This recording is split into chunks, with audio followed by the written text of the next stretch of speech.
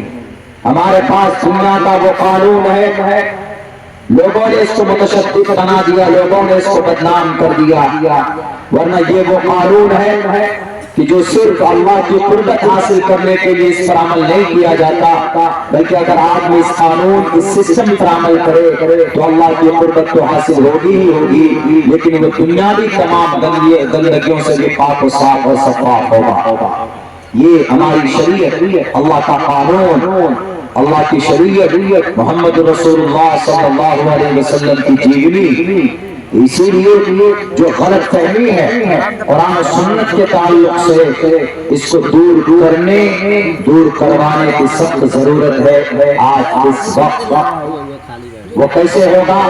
وہ ایک ہی ذریعے سے ہوگا، وہ ذریعہ ہے بہت آسان۔ آپ تلوار، آپ لاٹھی ڈنڈا لے کر اس کو نہیں پھیلا سکتے، امپلیمنٹ نہیں کر سکتے، اور وہ طریقہ بھی نہیں ہے۔ اسلام میں ممانعت، طریقہ بہت سمپل اور بہت آسان ہے۔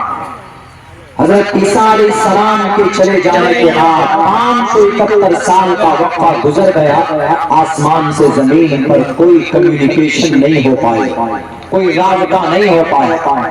بہت سارے گناہ، لوگ شراب پیتے تھے، لوگ جنگ کرتے تھے، لوگ غریبوں پر اتیاچار کرتے تھے، لوگ زنا کے بازار، نشے میں ہمیشہ کھوٹ اور عصبیت، گریسلیزم، خاندانی لڑائی، چھوٹی چھوٹی بات پر ایک دوسرے کی گردن مار دیا کرتے تھے۔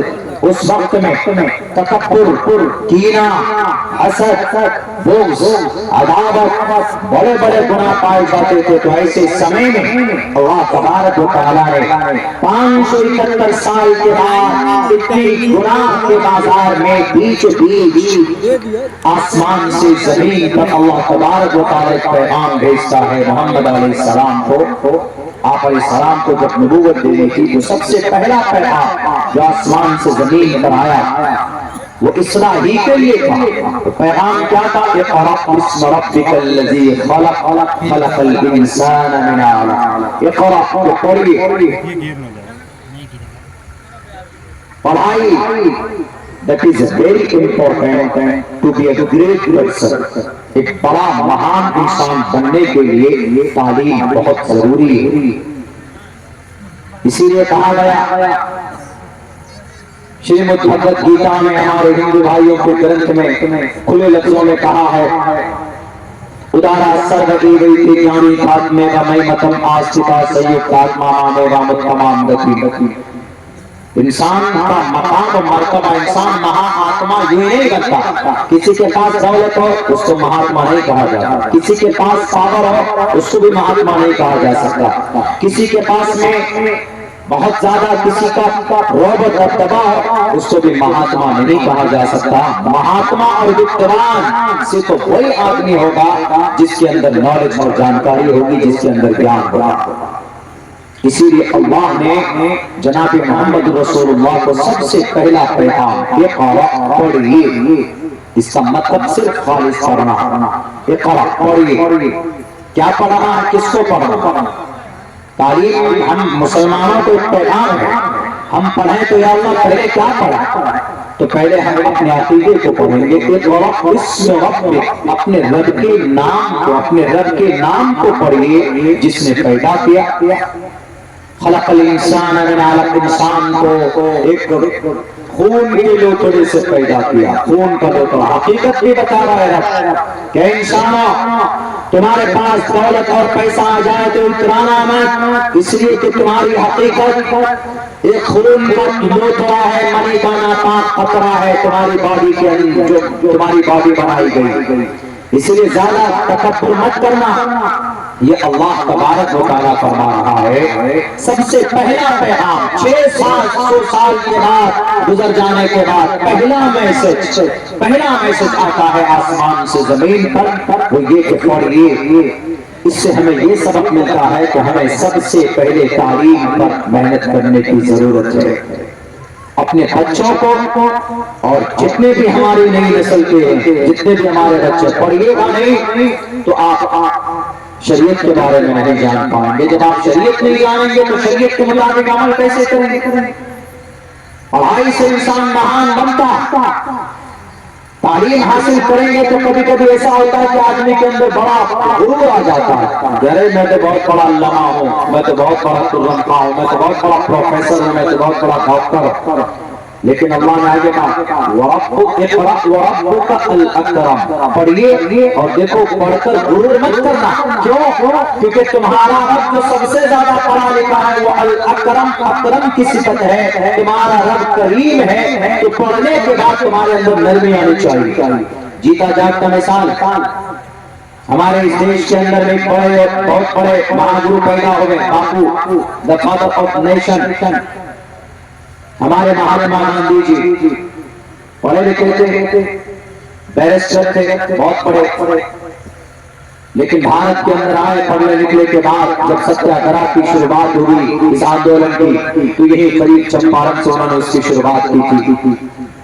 بہت پڑھے، کوٹ پینٹ پہنتے تھے، یہ آج جو دھوتی میں دکھ رہے ہیں یہ دھوتی میں نہیں تھے، دھوتی میں جو آج دکھ رہے ہیں کہ دو کپڑے بدن پر اور نیچے ہیں وہ دھوتی میں نہیں تھے، بلکہ پہلے تو کوٹ پینٹ ٹائی سب کچھ سوٹ بوٹ میں رہتے تھے۔ بہت پڑھے، بیرسٹر، انگلینڈ کے اندر تعلیم حاصل کی، ساؤتھ افریقہ گئے، لیکن وہاں ان کو استاد نے کہا کہ موہن داس کرم چند گاندھی یہاں تمہاری ضرورت نہیں ہے، تم جاؤ اپنے دیش میں، اپنے دیش کو آزاد کرو، جاؤ۔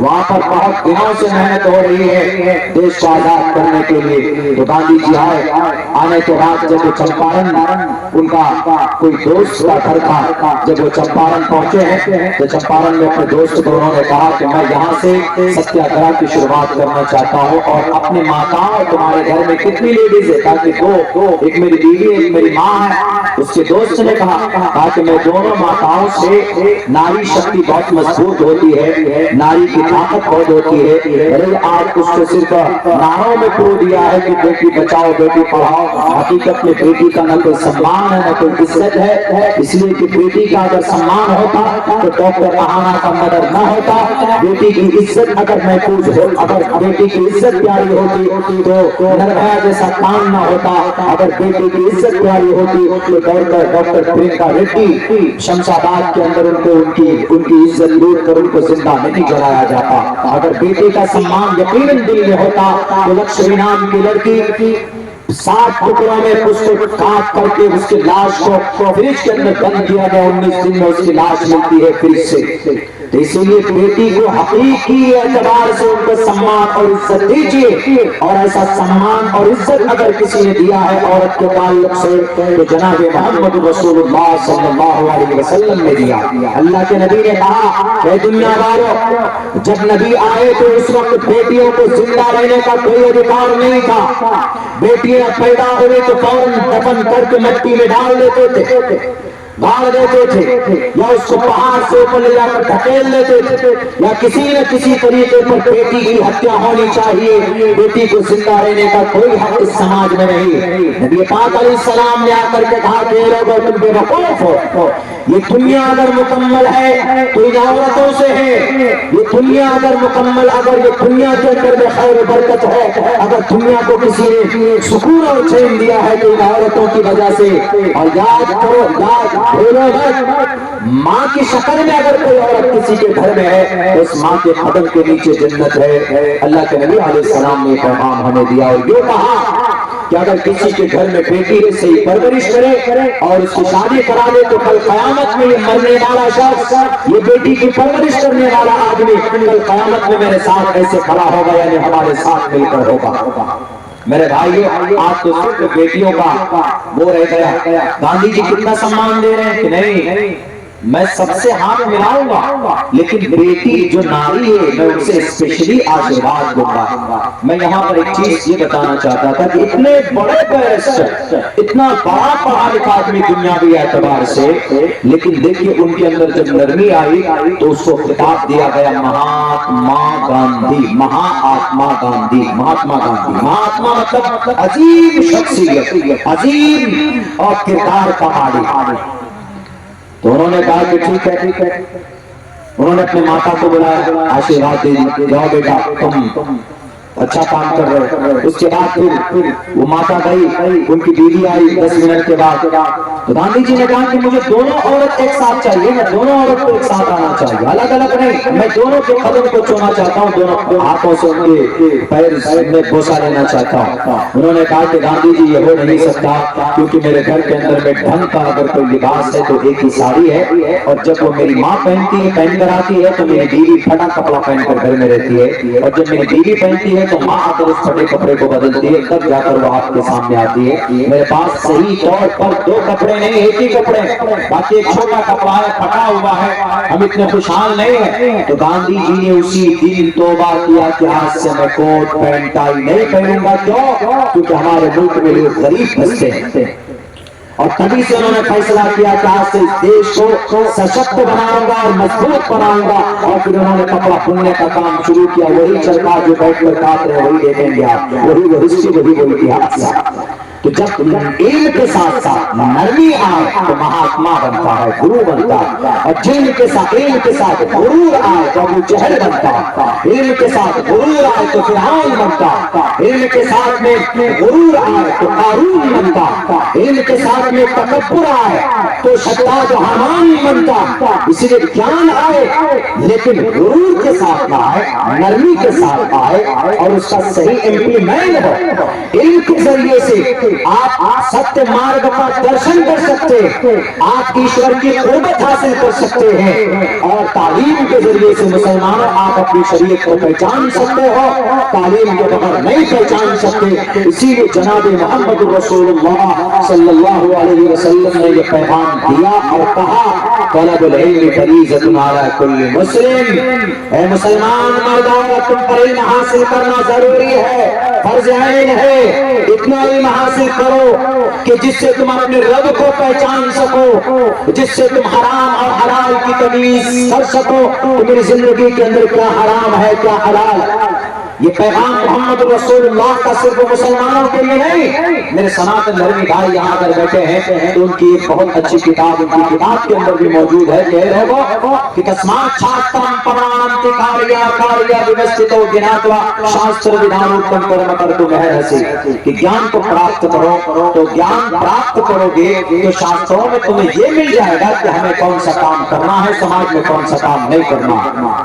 یہ خود گیا شری کرشن جی گیتا کے اندر میں یہ پیغام دیتے تھے۔ بہرکہ ہمارے لیے تو رول ماڈل جناب محمد رسول اللہ صلی اللہ علیہ وسلم ہے، ہمیں اس پر دیکھنے کی ضرورت۔ اسی لیے اگر آپ تبدیلی چاہتے ہیں، اگر چاہتے ہیں کہ نئی نسل کے اندر تبدیلی آئے تو ان کو تعلیم دیجیے، ان کو گیان دیجیے، ان کو جانکاری دیجیے۔ قل هل يستوي الذين يعلمون والذين لا يعلمون، پڑھا لکھا آدمی اور ایک ان پڑھ آدمی برابر نہیں ہو سکتا۔ ہمارے نوجوانوں کو نہیں معلوم، بہت آسانی کے ساتھ شراب کی بوتل لیتے ہیں، انڈیل لیتے ہیں، اور پھر راتوں کو نشے میں ہوتے ہیں اور جا کر بستر پر سو جاتے ہیں۔ وہ بھول گئے کہ اللہ نے کیوں پیدا کیا، why created you, why created us, why Allah made the world, why Allah made the earth، اللہ نے زمین کو کیوں پیدا کیا، اللہ نے آپ کو کیوں پیدا کیا، اللہ نے پوری دنیا کے اندر انسانوں کو کیوں پیدا کیا ہے، اور ان انسانوں میں خصوصاً مسلمان وما خلقت الجن والانس الا ليعبدون، اپنی بھکتی کے لیے۔ مسلمان ہے اگر نماز نہیں پڑھتا ہے تو مجرم، ہندو بھائی ہے اگر ایشور کی بھکتی نہیں کرتا ہے تو ناستک، اگر مسلمان ہے شراب پیتا ہے تو مجرم،